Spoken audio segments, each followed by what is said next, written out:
on AM 560, The Answer. Now, from the Signature Bank Studios.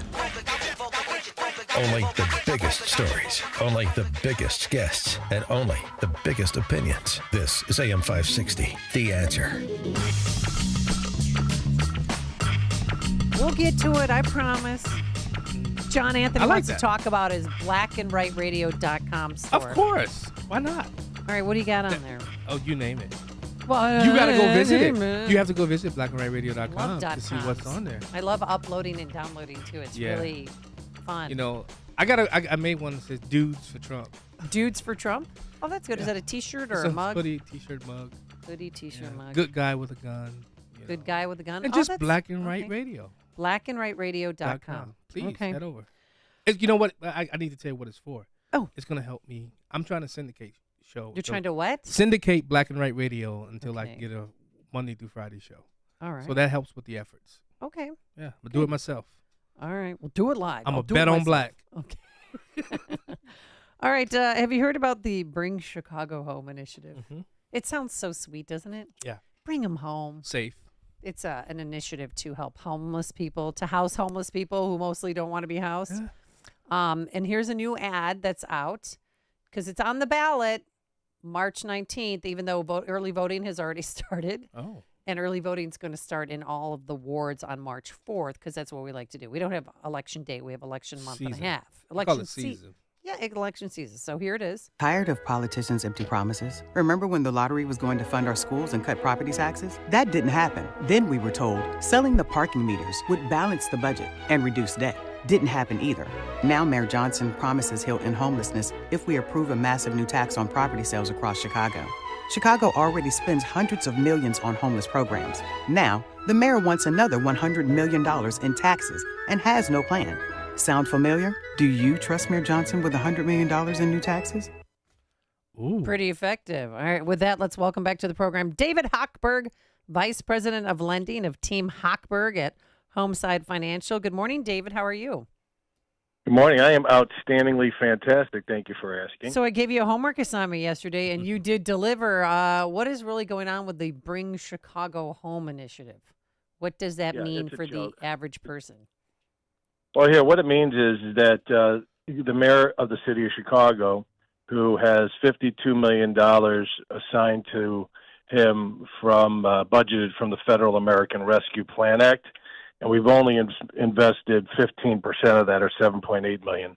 So we have a mayor and city council who has millions of dollars of unused federal housing funds to house the homeless that's gone unused, wants to completely change the way that the Chicago transfer tax is implemented for those who are buying property in the city of Chicago. And they're of course putting it under the umbrella of a millionaire's tax. So what does it mean? It means that if you're buying a $300,000 home in the 606 zip code, you're currently going to pay $2,250 for Chicago transfer tax, which is $7.50 per every $1,000 of the purchase price. Okay. Under the new proposed plan, you're going to only pay $1,800, right? So you're going to save $450, and nobody's asking to save. Right, and nobody's coming in and saying, I'm not buying property in the city of Chicago because the Chicago transfer tax is so high and is so choking, right?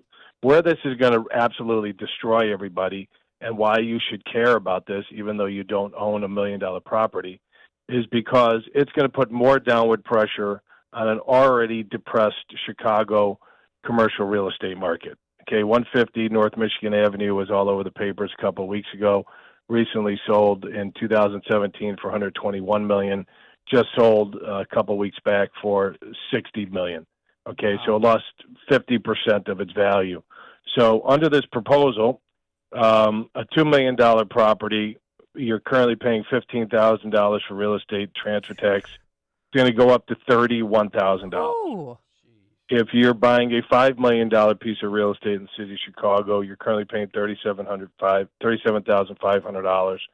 It's going to go all the way up to $121,000. So let me explain how real estate works to the mayor, who is probably listening right now because he knows he's got nothing better to do.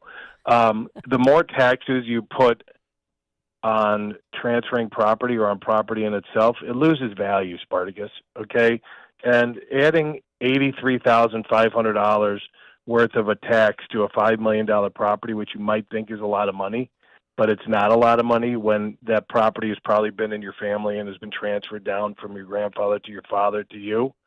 And now you're going to have to lose $83,500 under this proposed tax when you go to sell that property. Where do you think that's going to come from, Amy and John? Do you really think the buyer's just going to say, you know what, I'm going to offer you $5 million, but I'm going to pay $83,500 more in real estate in transfer tax? So the buyer pays for it, not the seller. The buyer pays for it, but the seller's going to pay for it because the buyer's going to ask the seller to reduce the price or give the seller a transfer tax credit of $83,500. I mean, why is this so freaking difficult to this guy and these knuckleheads who are passing Palestinian, resolutions, propaganda, all of that stuff that's got nothing to do with anything? They're giving each other hugs and high fives and crying in the city council. Like we're going to tell Benjamin Netanyahu what to do. Right. I'm sure he was listening to the Chicago City Council meeting. I mean, I know it's a bunch of gobbledygook. Yeah. Just so that they feel better about themselves. You sound angry, David. I'm pissed off because there's no common sense, John. You're going to give a guy who can't answer questions. It's like an episode of Curb Your Enthusiasm every time he gets up there, okay, to do a press conference. All I'm waiting for is Larry David to pop out and make some type of comment, okay? This guy is just completely over his skis. He has no idea what he's doing. No idea. Come back to me in a year and see how that taking the cops out of the schools work out. Right. Okay? I mean, let's see how that works out next school year. Well, let's see how the Shot Spotter program is going to work out. Let's see how this transfer tax is going to work out. I mean, he can't even pay his own damn water bill or his parking tickets or his red light camera tickets. I mean, somebody had to come in and bail him out because he didn't pay his water bill for more than a year. They even set up a payment program for him. Not a big ask, $93 a month. And he made one of those payments. And then somebody had to swoop in because he could not be mayor unless all of his Can I get somebody to swoop in? David, can you come in and swoop in for me, bills brother? were paid in full. And then Stacey Davis Gates does the same darn thing. Yeah. It's just unbelievable how they are so arrogant that they think they can't pay their bills. And he's in charge of the city's budget. Here's the deal. They've got over $41 million of unused funds from the federal government. Until they use that money and show the city and the residents of the city of Chicago and business owners that don't live in the city of Chicago but unfortunately own in the 600 zip code, that they can effectively invest that money in homeless projects. You should not vote to give them another penny or change a perfectly good Chicago transfer tax system I've been doing this 23 and a half years, and it's worked perfectly fine during that period of time. Yeah. Okay, about 10 years ago, they added $3 on the way out because the North Shore state representatives, because they wanted to fund CTA. So instead of adding another $3 on top to get in, they added $3 to get out when you sell it. Okay? Where do you think that money's going to come from, business owners? Yeah. Right? It's going to come from your side. That's right. It's going to come from your side when you sell those properties. Get your heads out of your rear ends and vote this down. Yeah, and David, when I first heard about the Bring Chicago Home, you know what I thought it was about? What? The brain drain that's happened. You know, a lot of our, inventors and people that are business owners who've left Chicago and left Illinois. I thought this was about bringing them back home to Chicago. Oh, no. I mean, what's a better rate of return on your investment? Taking care of the homeless or bringing people back who are productive members of society now who can add more to the discussion of the economy, Dave? I agree with you 100%. But you got $41.2 million, John, of a federal program that he hasn't used. Right. Use that first. Why give anybody and show us that it works?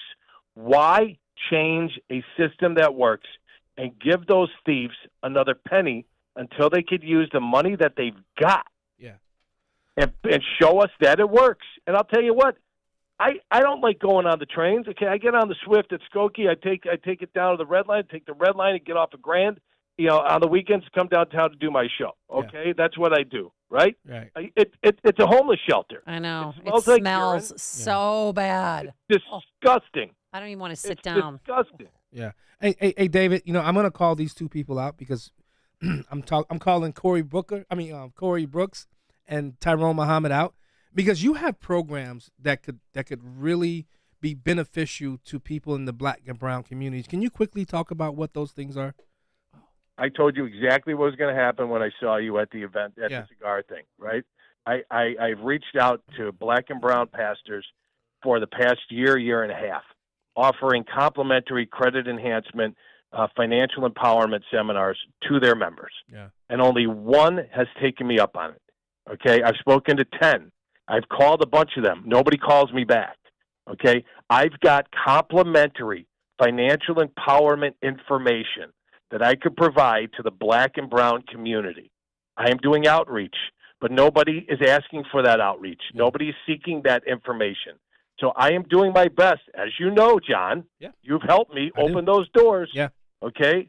And I've tried repeatedly, okay? And nobody, I've only got one come back. I forgot the pastor's name on the near south side. Super great guy. I'm blanking. It's Pastor Thurston. Stephen Thurston, great guy. Yes, he is. He opened doors to a number of pastors too. I talked to them, I texted them, radio silent. Yeah. Okay, so don't tell me you want, how bad things are. Okay, and how people are taking advantage of you and I've got free, complimentary empowerment, financial empowerment, credit, revitalization, establishment information for absolutely nothing, and nobody within the doors that you opened, which I told you I would be shocked if they opened them. I told you that. You did. Right? And you're like, let me open the door. I'm like, no, we're not done. We're not done with those two yet. Okay, well, I'll be 75 years old. I'm 57 now. I'd love to do it while you still walk. Okay, so no, listen, I'm there. So don't cry to me, Argentina, about how things are. All right, and how all that stuff and how bad things are. When I've got complimentary financial empowerment information that your community could use tomorrow. Yeah. Okay? So stop yourself. Gotcha. All right, let's talk about your Vestathon. What is that, and how can we help? Yes, thank you for giving me the opportunity. I teamed up with Alderman Matt O'Shea from the 19th Ward. About 6 years ago, I met him on another radio station. He was coming in to promote his pancake breakfast to raise money for the Chicago Police Memorial Foundation to buy replacement bulletproof vests for the members, the men and women of the Chicago Police Department who can't afford to buy their vests. It's shocking to your listeners, might be shocked that all the other surrounding police departments buy their officers bulletproof vests every 5 years because the material degrades, and it's recommended every 5 years to keep the officer safe to replace them with a new vest with stronger material. Okay. Everybody, including the Illinois State Police, has a line item to provide their officers with replacement bulletproof vests. The city of Chicago, which blows my mind, with the 11,000 some officers, have to buy their own police replacement vest. They're given one when they graduate the academy, but they have to buy their own replacement vests, which just pisses me off, and it just makes me angry. And I teamed up with Matt O'Shea from the 19th Ward and the Chicago Police Memorial Foundation. We're hosting a Vestathon. I got a show on WGN Saturdays 10 till 1. We've got the Emerald Society there. We've got Commander Bauer's wife, who was tragically killed at the State of the Illinois building. We've got another officer's wife who was tragically killed in the line of duty. So our goal, Amy and John, is to raise enough money to buy 400 vests, which is $200,000. So the Chicago Police Memorial Foundation can take that line item in their budget and move it over to provide services to families of injured Chicago police officers who got injured in the line of duty or made the ultimate sacrifice, got killed in the line of duty, like Commander Bauer and the officer's husband, who's going to come on and talk about it this weekend. Yeah, because once you've been shot, I mean, if a bullet hits your vest, that vest is compromised and they need a new one right away. It's done. 100%. And sometimes if you were shot in the vest, you might have got shot in the arm or in the leg or another part of your body or in an area where the vest might not have covered, and you're going to be out of work for a prolonged period of time and your family needs to be supported. And that's where the Chicago Police Memorial Foundation steps in. I always So wore that's mine what we're trying longer. to do. David, I always got mine fitted to be a bit bigger, because of those spots that are basically open to a shooting. So I always got mine a little bigger. Did you have to buy your own? Or No, did no, you- no, I didn't. We had a stipend. It didn't pay for it all, but I do recall I had to put some money down on it. That just is but so but I would unbelievable to because me. I would always get I think it's the level 3, the top tier, because I wanted to make sure I was safe. Wow. All right. If they, where is there a website where they can go to donate? Maybe buy a vest. Yes, real Who wants quick, to I know you sponsor got to hit a vest? break. Yeah. Yes. Yeah, you could go to CPD, Chicago Police Department, cpdvest.com, cpdvest.com. It's $500 per vest. I understand that a lot of listeners might not have the means to donate $500, but if 100 listeners donate $5, Amy and John, we got a vest. Yeah. And our goal is to get 400 vests. So whatever anybody could give, 100% of the funds goes directly to the Chicago Police Memorial Foundation. We're not taking a VIG. There's no administration cost. Everything that comes in goes directly to the Chicago Police Memorial Foundation. All right. David Hochberg, the site is cpdvest.com. David Hochberg, Vice President of Lending at Team Hochberg at Homeside Financial. Thanks, David, as always, for joining us. Sure. Thanks, guys. Bye. And he joined us on our turnkey.pro answer line. It's what Chicago is talking about. It's Chicago's Morning Answer with Dan and Amy on AM 560. The Answer. Sick and tired of achy joints? Dread the idea of surgery? Well, you need to call QC Kinetics. Hi, it's Amy Jacobson. Listen, the state of healthcare is always changing. The old ideas like steroids, cortisone shots, surgery are no longer your only options. Regenerative medicine at QC Kinetics is transforming lives with innovative, non-surgical, drug-free treatments that deliver lasting results. Knee pain, back pain, shoulder pain from arthritis or injury? Well, don't let this